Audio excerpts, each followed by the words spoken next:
نحمده ونصلي على رسوله الكريم أما بعد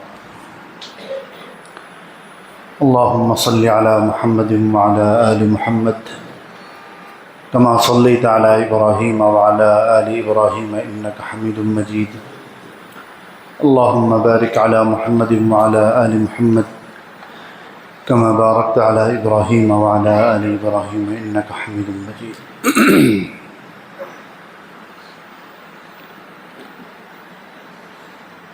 پچھلے 3 دنوں سے اس مسجد میں ملک بھر سے الگ الگ علماء کرام تشریف لائے اور سبھی لوگوں نے اس بات کی طرف توجہ دلائی کہ علماء کرام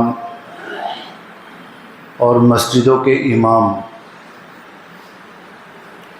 یہ حضرات عام مسلمانوں کو عقائد کے تعلق سے آگاہ کریں، اسلام کے بنیادی عقیدے کیا ہیں، کیا ہونے چاہیے، کیا نہیں ہونا چاہیے، اور ساتھ ہی عام مسلمانوں سے یہ درخواست کی گئی کہ جو بڑی عمر کے ہیں وہ بھی اور اپنے گھر کے چھوٹے بچوں کو، گھر کی خواتین اور لڑکیوں کو عقیدہ پڑھائیں، اپنے گھر میں بچوں کا جیسے رات میں پیرنٹس جائزہ لیتے ہیں، پوئم یاد کی کہ نہیں کی، ٹیبل یاد ہوا کہ نہیں ہوا، ہوم ورک کیا کہ نہیں کیا، اسی طرح اپنے بچوں کا بیٹھ کر جائزہ لے، ان سے سوال کریں، ہمیں کس نے پیدا کیا، ہمیں کون کھلاتا پلاتا ہے، دنیا میں فائدہ کون پہنچاتا ہے، نقصان کون پہنچاتا ہے، اس طرح بچوں سے سوال کریں۔ رسالت کے تعلق سے بچوں سے پوچھیں کہ ہمارے نبی کون ہیں، آخری نبی کون ہیں، صحابہ کرام کے تعلق سے بچوں سے پوچھیں۔ یہ مسلمانوں کی ذمہ داری ہے۔ اگر اس تعلق سے ہم نے لاپرواہی برتی اور اس پر توجہ نہیں دی،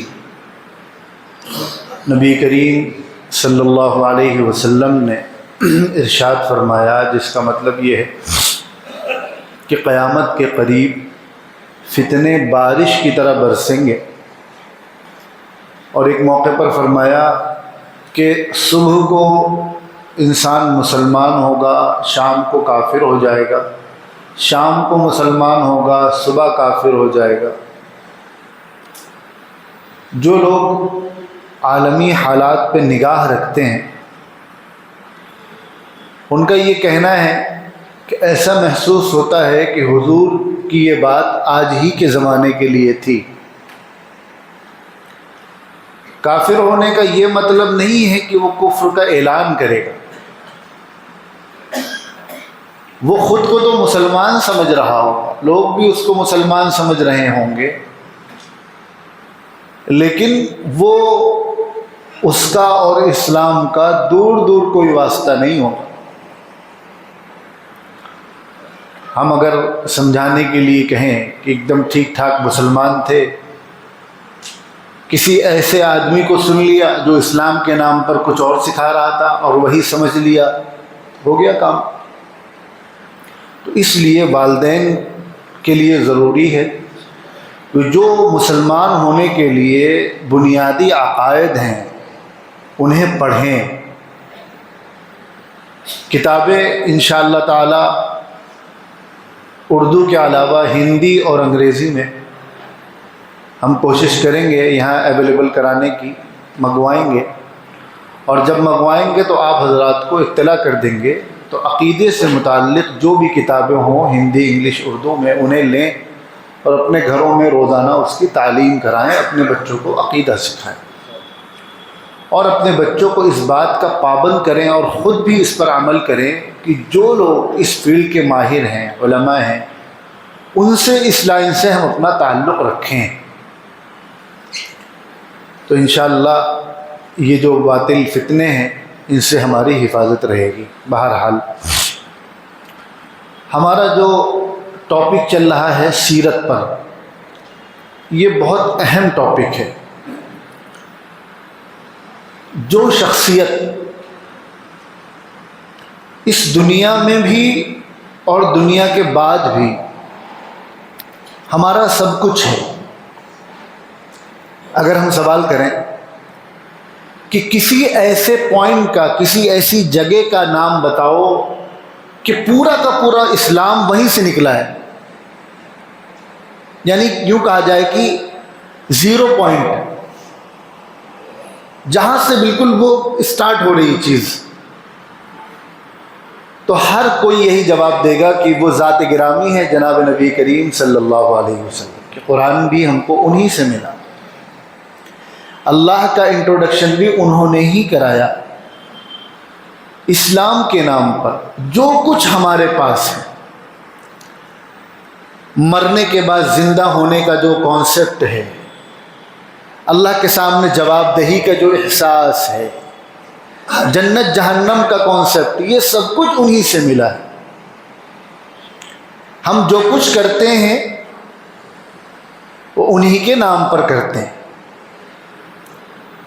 تو ہمارے لیے ضروری ہے کہ جب ہمارا سب کچھ، ہماری بنیاد، ہماری پہچان یہ نبی کریم صلی اللہ علیہ وسلم کی ذات ہے، تو آپ کے بارے میں، آپ کی سیرت، آپ کی زندگی، آپ کا کردار، آپ کے اخلاق، آپ کا چلن پھلن، آپ کے ساتھی، آپ کی پوری لائف سٹوری، آپ کی پوری زندگی جاننا، سمجھنا، اگلے لوگوں تک اس کو ٹرانسفر کرنا، پہنچانا، یہ ہماری ذمہ داری ہے۔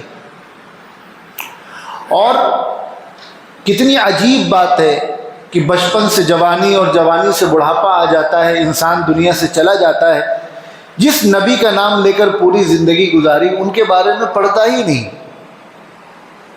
جبکہ اللہ رب العزت نے انہیں انسانوں کے درمیان بھیجا، وہ ایک انسان تھے اور اللہ کے نبی تھے، وہ انسانوں کے لیے آئیڈیل ہیں۔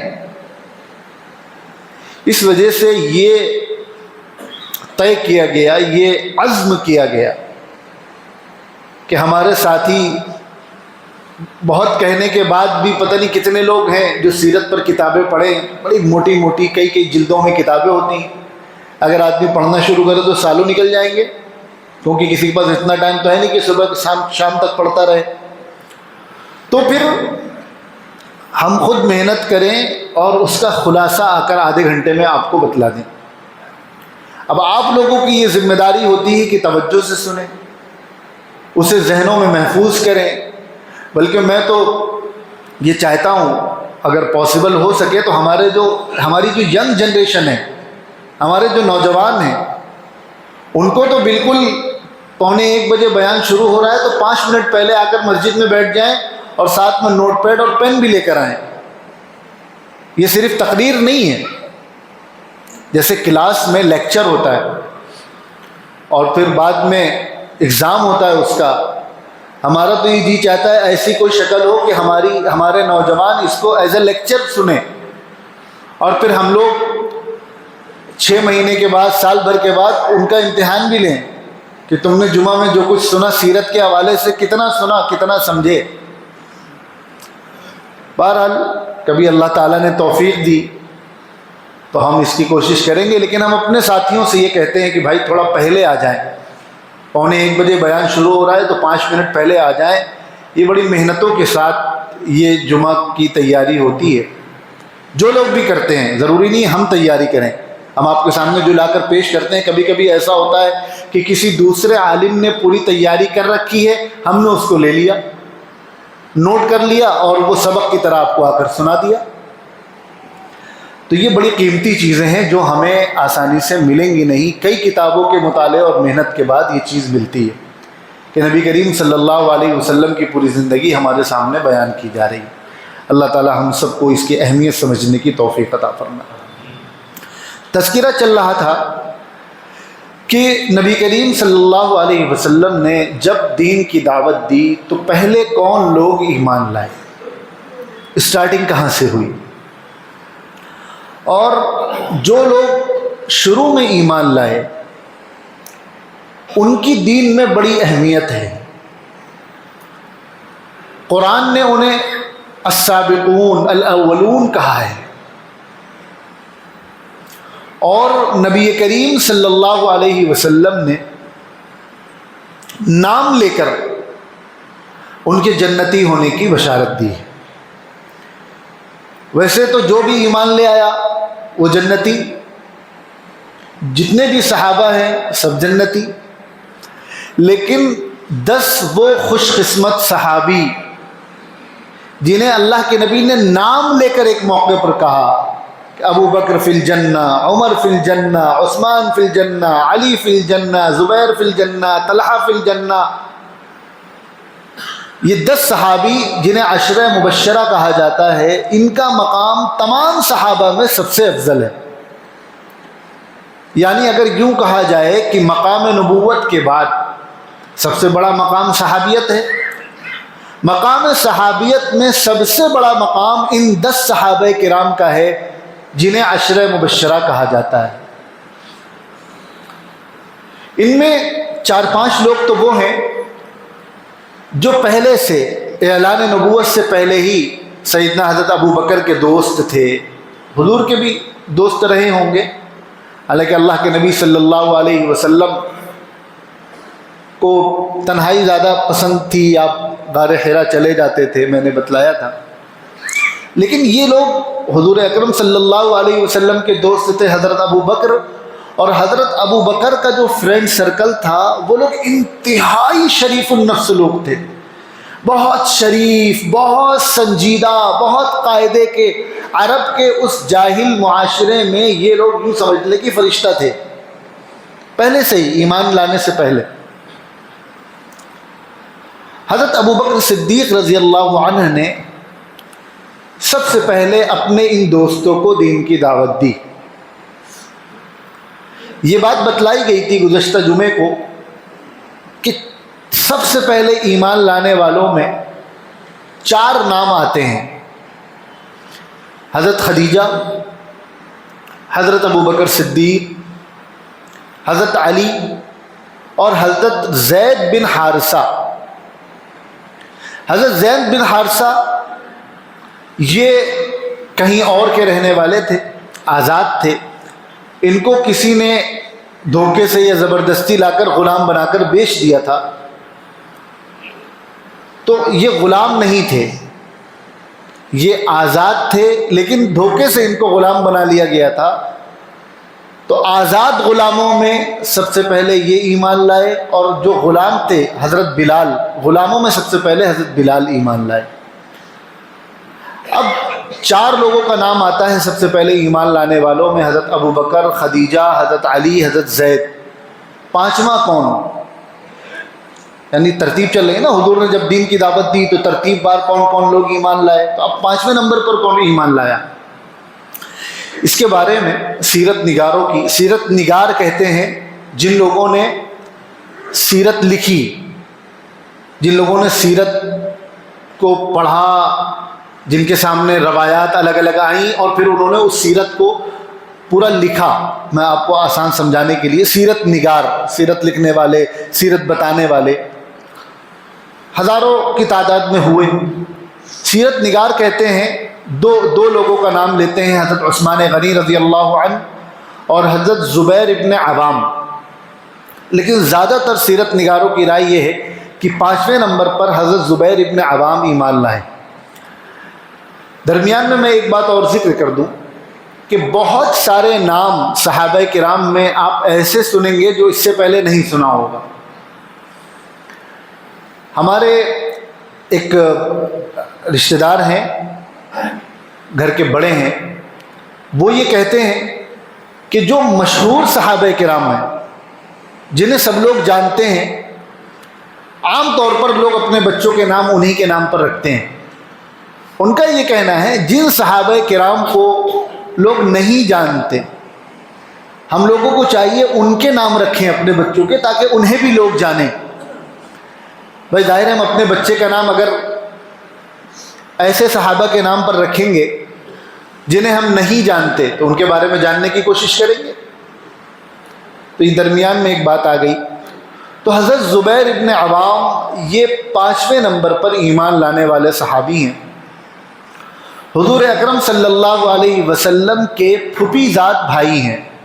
حضور کی پھوپھی تھی حضرت صفیہ بنت عبد المطلب، ان کے بیٹے ہیں، اور یہ حضرت ابو بکر صدیق رضی اللہ عنہ کے داماد ہیں۔ حضرت ابو بکر کی 3 بیٹی تھی، سب سے بڑی حضرت اسما تھی، پھر اس کے بعد ام المؤمنین حضرت عائشہ، اور سب سے چھوٹی حضرت ام کلثوم تھی۔ تو یہ زبیر ابن عوام یہ حضرت ابو بکر کی سب سے بڑی بیٹی حضرت اسما کے شوہر تھے۔ ظاہر ہے دوسری حضرت ام المؤمنین حضرت عائشہ حضور اکرم صلی اللہ علیہ وسلم کے نکاح میں آئیں، اور تیسری کے بارے میں بھی آگے بتلائیں گے انشاءاللہ تعالی۔ تو یہ حضرت اسما کے شوہر تھے، اور ان کے صاحبزادے، ان کے 2 صاحبزادے ہیں، صحابی ہیں، بہت مشہور ہیں، عبداللہ ابن زبیر اور عروہ ابن زبیر۔ عبداللہ ابن زبیر وہ مشہور صحابی ہیں، بڑی خدمات ہیں ان کے دین کی، بہت جلیل القدر صحابہ میں ان کا نام آتا ہے۔ جلیل القدر آپ سنیں تو جلیل القدر کا مطلب ہوتا ہے، آسان زبان میں یہ سمجھیں کہ بہت بڑے، یعنی عام آدمی سمجھے جلیل القدر کا مطلب بہت بڑی شخصیت، ان میں ان کا نام آتا ہے۔ جب صحابہ کرام ہجرت کر کے مدینہ منورہ گئے تو مدینہ میں یہودی رہا کرتے تھے، تو یہودیوں نے یہ پھیلایا کہ یہ جو آ رہے ہیں مکہ مکرمہ سے ہجرت کر کے لوگ، ان کے یہاں کوئی نرینہ اولاد نہیں ہوگی، ہم نے ان پر جادو کر دیا ہے۔ اور یہودیوں کا جادو اس وقت بڑا مشہور تھا، بڑا جادو وادو کیا کرتے تھے۔ اب جادو کا تذکرہ نکلا تو یہ جو کچھ ہمارے ہاں چلتا ہے، جادو ٹونا سفلی، یہ ساری چیزیں، اس پر بھی انشاءاللہ مجھے ایک بار گفتگو کرنی ہے بہت تفصیلی، اس میں کتنا زیادہ ہم افراط و تفریط کا اور غلو کا شکار ہیں۔ بہرحال انشاءاللہ اس پر کسی موقع سے گفتگو کی جائے گی۔ تو یہودی جادو وغیرہ کیا کرتے تھے، اور ان کا جادو بڑا مشہور تھا۔ تو ان لوگوں نے یہ اعلان کیا کہ اب تمہاری کوئی اولاد نہیں ہوگی۔ تو ہجرت کے بعد سب سے پہلی جو اولاد ہوئی ہے وہ یہ حضرت زبیر ابن عوام کے ہاں عبداللہ ابن زبیر پیدا ہوئے ہیں۔ تو جب حضرت عبداللہ ابن زبیر پیدا ہوئے تھے تو مسلمانوں نے خوشی میں نعرہ تکبیر بلند کیا تھا کہ عبداللہ ابن زبیر کے ذریعے اللہ تعالیٰ نے یہودیوں کو جھوٹا اور ثابت کیا اور یہودیوں کو ذلیل کیا۔ تو یہ مشہور صحابی ہیں حضرت عبداللہ ابن زبیر، اور یہ حضرت زبیر ابن عوام یہ عشرہ مبشرہ میں سے ہیں، یعنی اللہ کے نبی صلی اللہ علیہ وسلم نے ان کو جنت کی بشارت دی ہے نام لے کر۔ اور یہ اتنی اہم شخصیت ہیں کہ حضرت عمر رضی اللہ عنہ نے اپنی وفات کے وقت جب دنیا سے تشریف لے جا رہے تھے تو 6 لوگوں کی کمیٹی بنائی تھی، اور یہ کہا تھا کہ تم 6 لوگ آپس میں اپنا اگلا خلیفہ چنو، ان 6 میں سے کسی ایک کو ذمہ داری دی جائے۔ اور حضرت ابو بکر خلیفہ بنے مسلمانوں کے اجماع سے۔ سارے صحابہ چونکہ حضور کی زندگی سے ہی جانتے تھے کہ ہم میں سب سے بڑے حضرت ابو بکر ہیں، تو سارے صحابہ نے سب نے ایگریمنٹ کیا اس بات پر کہ حضرت ابو بکر پہلے خلیفہ ہوں گے۔ حضرت ابو بکر کا جب انتقال ہوا تو انہوں نے حضرت عمر کو نومینیٹ کیا، انہوں نے طے کیا کہ میرے بعد عمر خلیفہ ہوں گے۔ اور حضرت عمر نے کیا کیا، 6 لوگوں کی کمیٹی بنائی کہ تم لوگ آپسی مشورے سے کسی ایک کو چن لو۔ تو ہمارے سامنے یہ 3 نمونے آ گئے کہ اپنا امیر چننے کے کیا طریقے ہو سکتے ہیں۔ ایک یہ بھی ہو سکتا ہے کہ سارے مسلمان اتفاق رائے سے اپنا کوئی امیر چن لیں، ایک یہ بھی ہو سکتا ہے کوئی واقعی اہل شخصیت ہے وہ کسی کو منتخب کر دے کہ میرے بعد یہ فلانے ہوں گے، اور یہ بھی ہو سکتا ہے کہ ایک کمیٹی بنا دی جائے، وہ لوگ طے کر لیں۔ تو یہ صحابہ کرام تو ہمارے لیے نمونہ ہے۔ تو حضرت عمر نے جو 6 رکنی کمیٹی بنائی تھی ان میں یہ حضرت زبیر بھی تھے، اس میں شامل کیا تھا حضرت عمر نے ان کو۔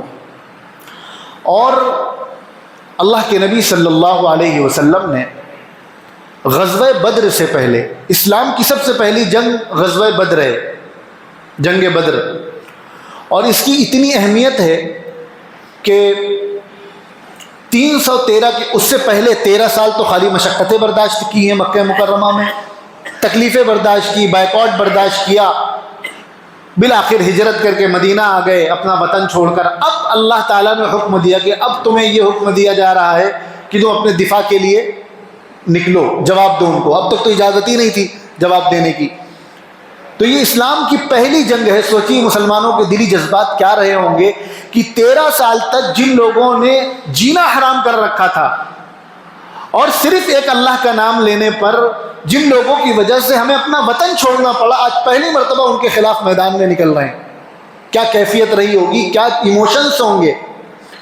اور صورتحال یہ ہے کہ سامنے 1000 کا لشکر ہے اور ادھر 313 لوگ ہیں، اور خالی یہ افراد کا فرق نہیں ہے، ان کے پاس اعلیٰ ہتھیار ہیں اس زمانے کے، مسلمانوں کے پاس کچھ بھی نہیں ہے۔ مسلمانوں کے پاس برابر سواریاں نہیں ہیں، گھوڑے نہیں ہیں، اونٹ نہیں ہیں، تلوار نہیں ہے، نیزے نہیں ہیں، لڑیں گے کس سے؟ یہ وہ غزوہ ہے جب اللہ کے نبی صلی اللہ علیہ وسلم نے کہا کہ ایسا کرو، خالی ہاتھ نہ رہو، تم لوگ پیڑ کی چھال لے لو اپنے ہاتھوں میں، کیونکہ بھائی جس تلوار میں کاٹنے کی طاقت جس اللہ نے دی ہے وہ اللہ ان میں بھی طاقت دے سکتا ہے۔ تو یہ عجیب و غریب غزوہ، اور اس کی اہمیت یہ ہے کہ اللہ کے نبی صلی اللہ علیہ وسلم غزوہ بدر سے پہلے، جنگ والے دن سے پہلے اللہ کے سامنے پڑے ہیں، رو رہے ہیں، گڑ گڑا رہے ہیں کہ اللہ یہ میری زندگی بھر کی پونجی ہے، اگر آج یہ نہ بچی تو پھر قیامت تک تیرا کوئی نام لینے والا نہیں ہوگا۔ پھر حضرت جبرائیل تشریف لائے اور آپ نے بشارت دی۔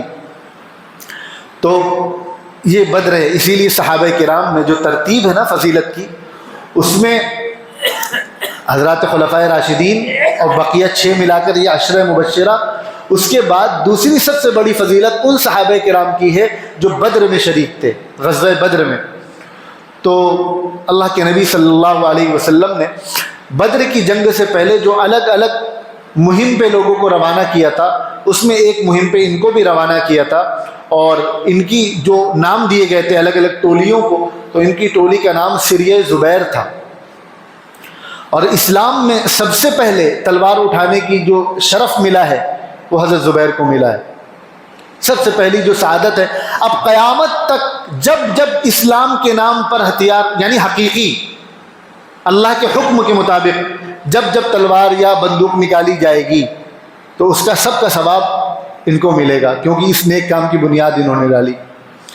ایمان لائے، بہت تکلیفیں انہوں نے برداشت کی۔ تو 5ویں نمبر پر ایمان لانے والوں میں ان کا نام آتا ہے حضرت زبیر ابن عوام۔ اگلا نام ہے حضرت طلحہ ابن عبید اللہ، بہت بڑے صحابی ہیں، 10 مبشرہ میں سے ہیں۔ یہ اپنے ایمان لانے کا واقعہ بیان کرتے ہیں کہ بصرہ شہر میں، بصرہ شہر کا تذکرہ پہلے آیا تھا، بصرہ شہر میں یہ تجارت کی غرض سے بزنس کے لیے گئے ہوئے تھے، تو انہوں نے دیکھا کہ ایک راہب کلیسا سے نکل کر یہ سوال پوچھ رہا ہے کہ مکے سے کوئی آیا ہے کیا، مکے سے کوئی آیا ہے؟ تو انہوں نے کہا ہاں بھائی میں آیا ہوں مکے سے۔ اس نے کہا مکے کا کیا حال ہے، مکے میں سب خیریت ہے، کچھ چل رہا ہے، کچھ ہو رہا ہے مکے میں؟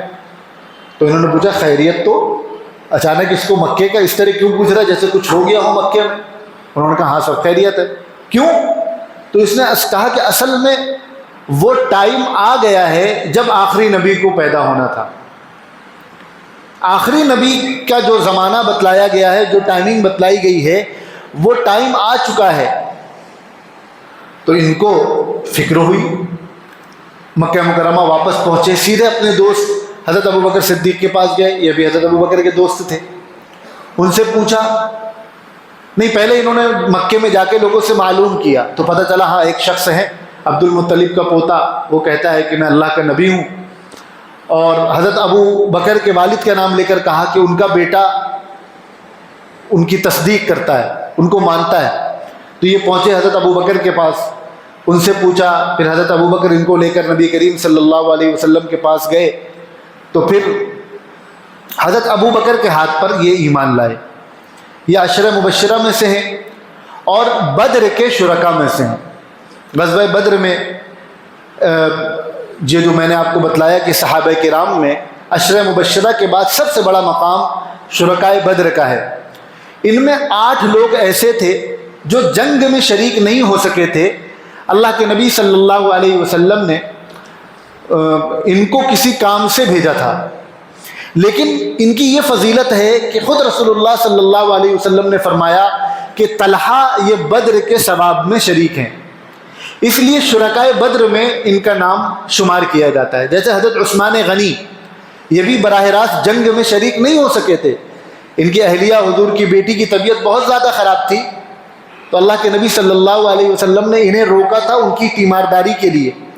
لیکن آپ کا یہ مقام ہے کہ شرکائے بدر میں حضرت عثمان غنی کو بھی شمار کیا جاتا ہے، اور جو مال غنیمت ملا تھا وہ اس میں بھی ان حضرات کا حصہ لگا تھا.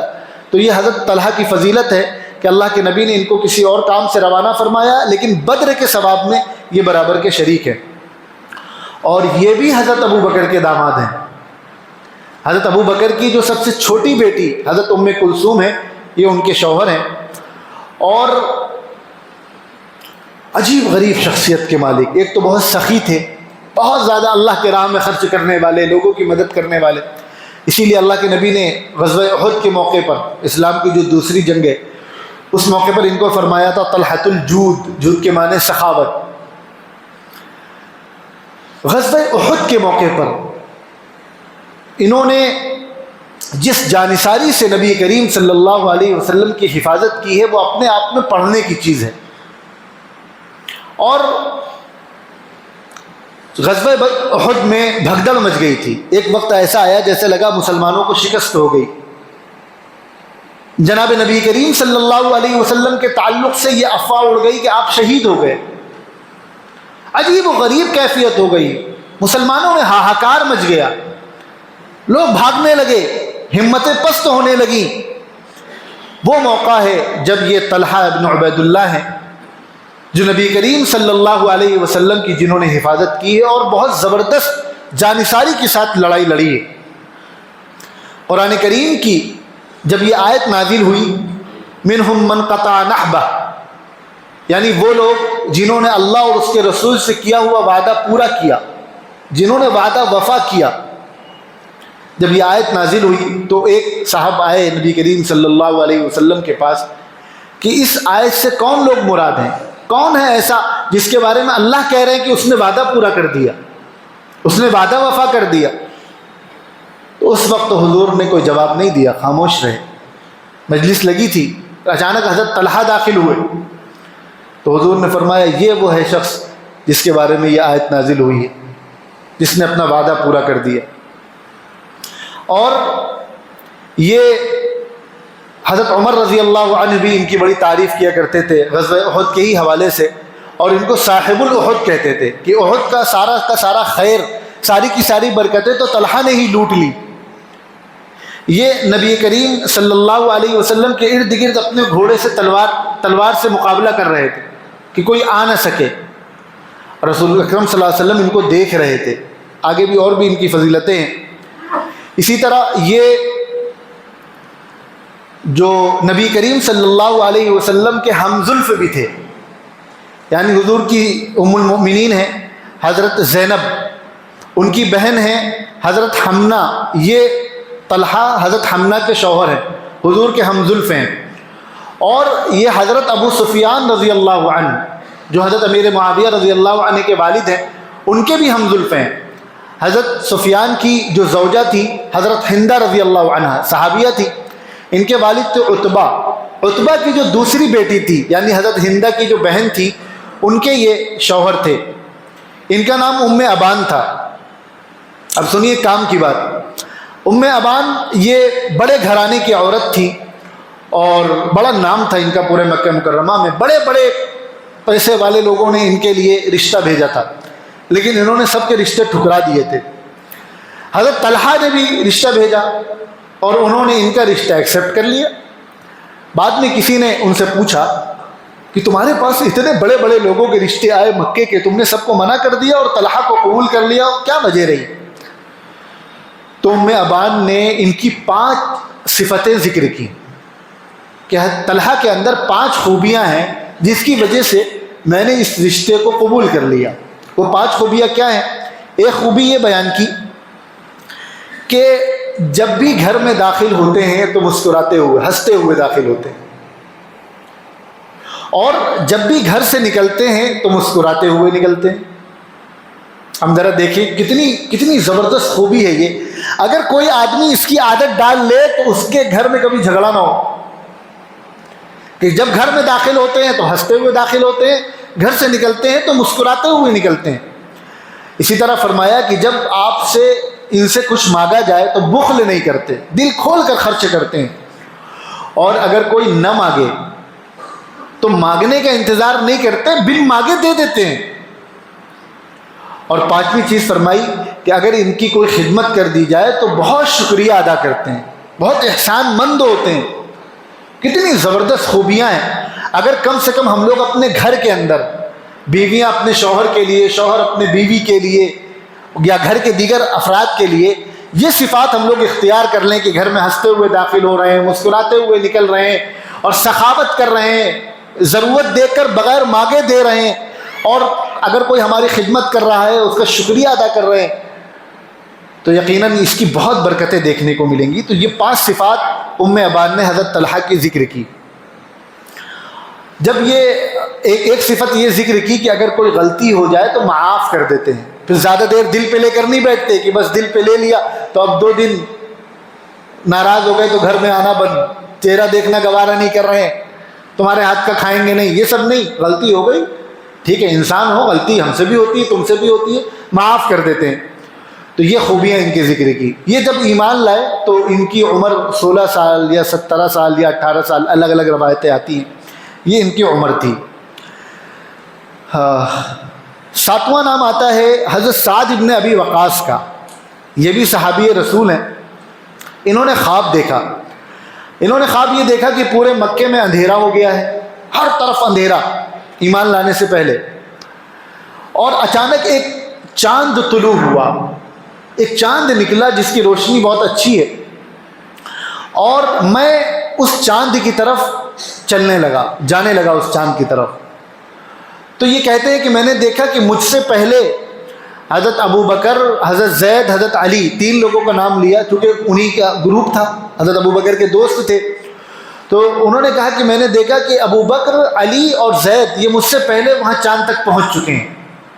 اگلے دن جب ان کی آنکھ کھلی تو یہ حضرت ابو بکر کے پاس پہنچے، تو حضرت ابو بکر صدیق رضی اللہ عنہ انہیں لے کر نبی کریم صلی اللہ علیہ وسلم کے پاس گئے۔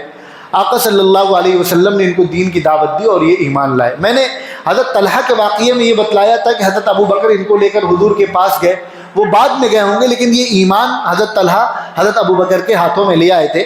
حضرت سعد ابن ابی وقاص ہیں، یہ ایمان لائے ہیں نبی کریم صلی اللہ علیہ وسلم کے پاس جا کر۔ یہ بھی غزوہ بدر میں شریک تھے، اور سب سے پہلے تیر اندازی کا شرف ان کو حاصل ہوا، اسلام کے لیے سب سے پہلے تیر اندازی انہوں نے کی ہے۔ اور غزوہ بدر میں، غزوہ احد میں جب یہ تیر اندازی کر رہے تھے تو نبی کریم صلی اللہ علیہ وسلم ان کی بہادری دیکھ کر اپنے گھوڑے سے ان کے چاروں طرف چکر لگا رہے تھے، اور اس موقع پر اللہ کے نبی صلی اللہ علیہ وسلم نے کہا یا سعد ارنی، یا میری طرف دیکھو، فدا کا ابی و امی، اے سعد میرے ماں باپ تم پر قربان ہو۔ تصور کیجئے نبی کریم صلی اللہ علیہ وسلم جن کے بارے میں ہم یہ کہتے ہیں کہ ہمارے ماں باپ سب کچھ اللہ کے نبی پر قربان ہوں، حضور حضرت سعد کے بارے میں کہہ رہے ہیں سعد فدا کا ابی و امی، میرے ماں باپ تم پر قربان ہو۔ 1 منٹ باقی، یہ واقعہ سن لیجئے۔ جب یہ ایمان لائے تو ان کی والدہ نے یہ عہد کیا کہ اب میں نہ کھانا کھاؤں گی، نہ پانی پیوں گی، اور نہ چھاؤں میں جاؤں گی۔ تو 2 دن ہو گئے، ان کی والدہ نے کچھ کھایا پیا نہیں، دھوپ میں بیٹھی رہی، ظاہر ہے کمزوری ہو جائے گی۔ 2 دن کے بعد جب وہ گھر کے اندر جانے لگی تو لڑکھڑا کے گر گئی۔ کون بیٹا ہوگا جس کے دل میں چوٹ نہیں لگے گی؟